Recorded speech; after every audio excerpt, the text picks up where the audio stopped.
अस्सलाम वालेकुम। आज हमारा 20वां दिन है। सलाहियत या तसव्वुरात, ज़बान का घुमाव। मकसद साफ और वाज़ेह तलफ़्फ़ुज़ की अदायगी। तो यहाँ पर हमें क्या करना है, तलफ़्फ़ुज़ की अदायगी पर जोर दिया गया है। आओ मालूम करें हिदायत। इस खेल में तलबा की तादाद कितनी भी हो सकती है। तरीक़ेकार, तलबा को दायरे में खड़े करें। हर तालिब इल्म को रुके और अटके बगैर एक एक जुमला रवानी से बोलने के लिए कहे। जो अटक गया वो हार गया और जो बगैर अटके ज्यादा देर तक कहेगा वो जीत जाएगा।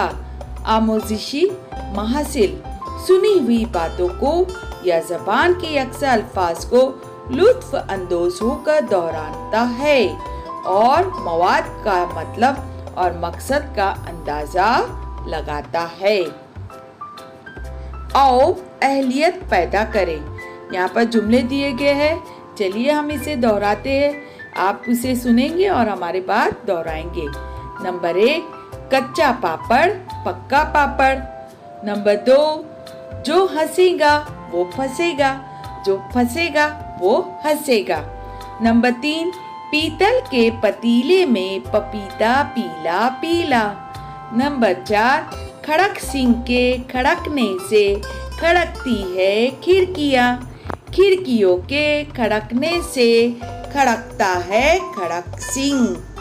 नंबर 5, चंदू के चाचा ने चंदू की चाची को चांदनी रात में चांदनी चौक में चांदी के चमचे से चटनी चटाई।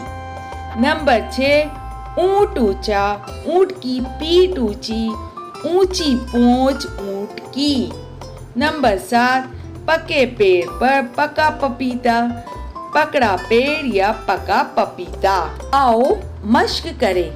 पापड़ कैसा है? तो ये आपको बताना है, पापड़ कैसा होता है? गोल। पपीता किस रंग का है? आपने पपीता देखा होगा, उसका रंग आप जानते हैं, पपीता पीला। किसके खड़कने से खिड़कियाँ खड़कती है? किसके खड़कने से खिड़कियाँ खड़कती है? खड़क सिंह। किसकी पीठ ऊंची है? ऊंट।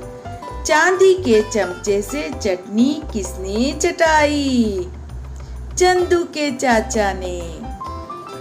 आओ तखय्युलाती बने चैलेंज। अभी जो जुमले हमने दोहराए हैं और इसी तरह के मजीद जुमले तलाश करके अपने दोस्तों या घर में सुनाएं। इस तरह से हमने ये मुकम्मल कर लिया है।